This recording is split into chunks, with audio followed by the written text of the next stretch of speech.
Welcome back, everyone, to week 3 of our Bible study on the book of Ruth. We are spending some time this week diving into Ruth chapter 2, which introduces us to these themes of knowing and not knowing, and what our knowledge or lack of knowledge can prompt us to do through prayer, necessity, and really just through our own discernment process of what action and inaction to take.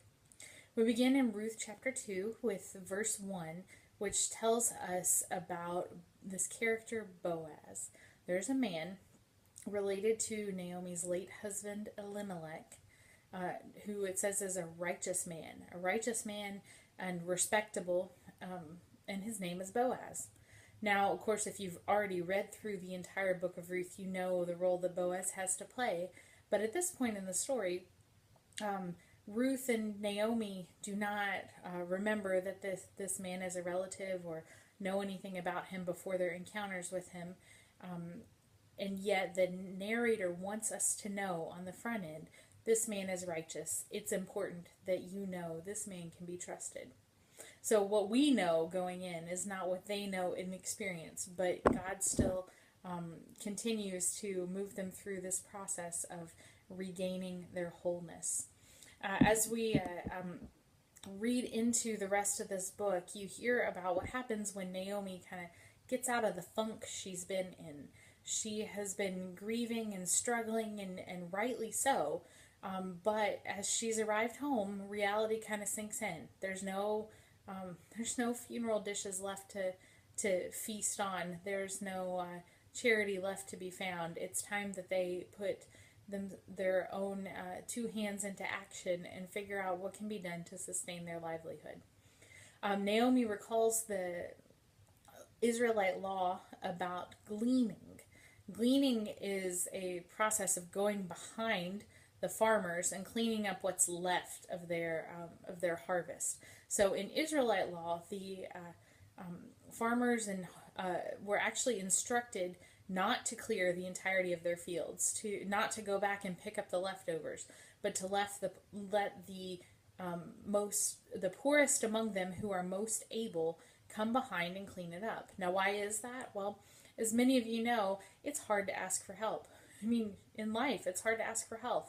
And as many of us bemoan the structures in our own system, the ways that we feel like we're giving people handouts through federal assistance or through charitable donations, the structure in the Israelite culture was meant to prevent as much of that as possible by saying, you know what, anyone who's able to work, you're not getting charity. You go behind and you do the work, and you earn a portion of the harvest because you did the work.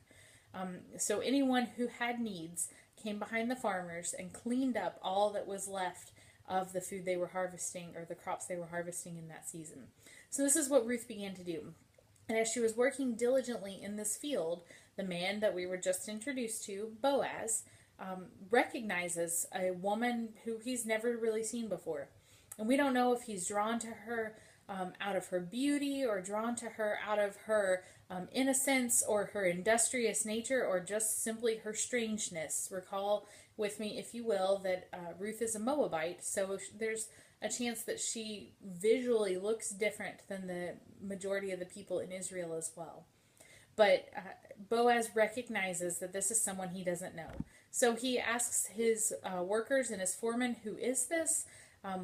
Know anything about her? And they kind of point out that she's Ruth, and he calls her over to ask her more questions, and to tell her that because he's noticed her and he's taken pity on her, that he is going to offer her compassion. Not just compassion, but protection.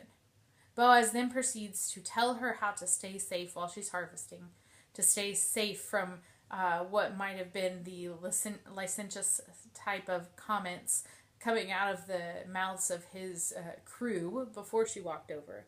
He tells her how to keep herself taken care of, I guess, by in giving her some instructions for the harvest, and giving his workers instruction to leave a little bit more behind for her to gather. And then he also does something a bit out of character for a man in this era. Not just a man, but a man approaching a foreign woman in this era. He, the landowner, offers her, the female foreigner, a drink of water from the employee's water dipper. None of these things are considered culturally acceptable or really what polite society does for them, and yet he finds himself so moved that he cannot help but try to take care of this woman. So with all that's going on in this, we see that for whatever the initial motivations are, Boaz is really living up to his reputation as respectable and respected. He continues to pour out himself for someone he barely knows, but someone he knows is important to take care of. So a few questions for you as we keep going through this. What types of people in our society face this need to glean? The same kind of problems that Ruth and Naomi have. Who do you know, or what examples can you draw from to see the faces of the people who are gleaning from us? We don't have the same type of gleaning laws in the United States, but what we do have is people who have abundance and people who lack abundance, who even lack resources to begin with.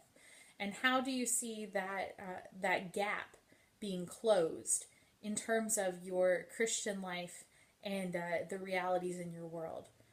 Whether you see it through a political angle or a compassionate angle or a Christian service and mission angle, I invite you to spend some time meditating on the many ways that we offer our abundance to people who are willing to glean for it, who want to step up and work even when they are left without a regular means of support. Another direction to go today is to consider what happens with Naomi. Naomi sees Ruth coming back, and it gives us an amount of really of harvest that Ruth brings back. And normally when you're gleaning, you can bring back maybe like a day or two's worth of food, but Ruth comes back with almost an entire month's worth of food. Boaz has seen to take care of her in that large way, and Naomi is floored by this. What? Whose field have you been? I don't even know. Who is this man? And so as she probably stumbles her way through in awe of what has just taken place, Ruth says, well, it's a man named Boaz. And Naomi, click, light bulb for her. Oh, Boaz, he was a relative of my husband. He's kinsman redeemer. And so she proceeds to explain to Ruth that this man could be the answer to their problems. Now, it's not necessarily that they need another person or a relationship to fix everything, but rather they need the connections and the support that the law has provided them and that God has set up for their society to be able to make it in the future. So for them, this role of kinsman redeemer is hugely important. What is a kinsman redeemer? Well, a kinsman redeemer is vaguely mentioned in a couple other places in the Bible. Jeremiah 32 talks about it a bit when you see the example of Jeremiah buying up the land of his relatives as his relatives are being shipped off and basically deported, but exiled to another country.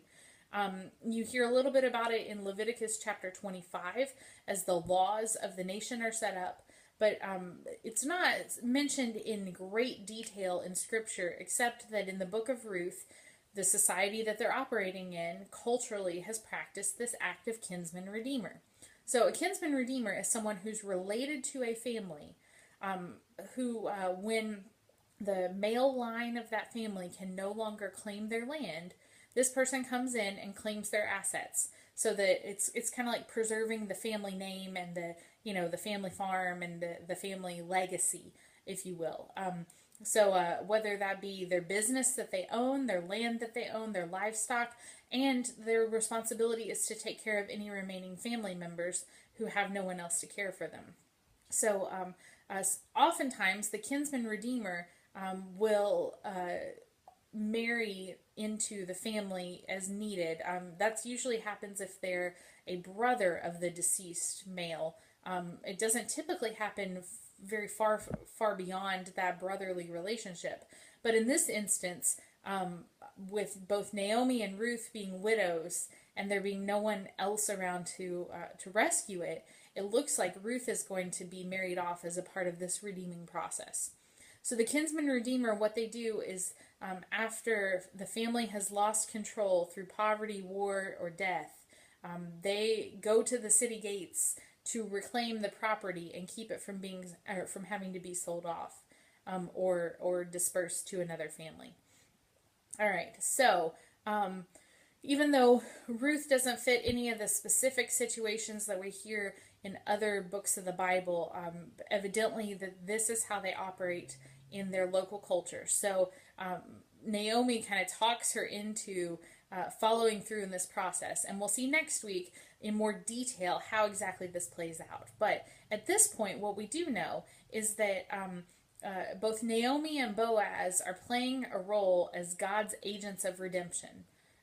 Ruth is working in the midst of it, and kind of the redemption comes through her. But what we really see manipulating and setting up the situations are Boaz acting in his compassion and Naomi manipulating a bit the laws that she sees available to her. When have you acted as God's agent?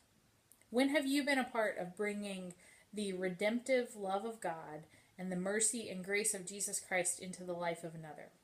Whether that's through providing something that they are lacking, or supporting them in their grief and frustration, or bringing them to the knowledge and love of Jesus Christ. When have you gotten to be God's agent? I hope this week that you will continue to look into your own lives and work on what it is you're gleaning and how it is you're connecting with those who must glean. But I also hope that God continues to move in you and prompt your spirits into all goodness. Amen.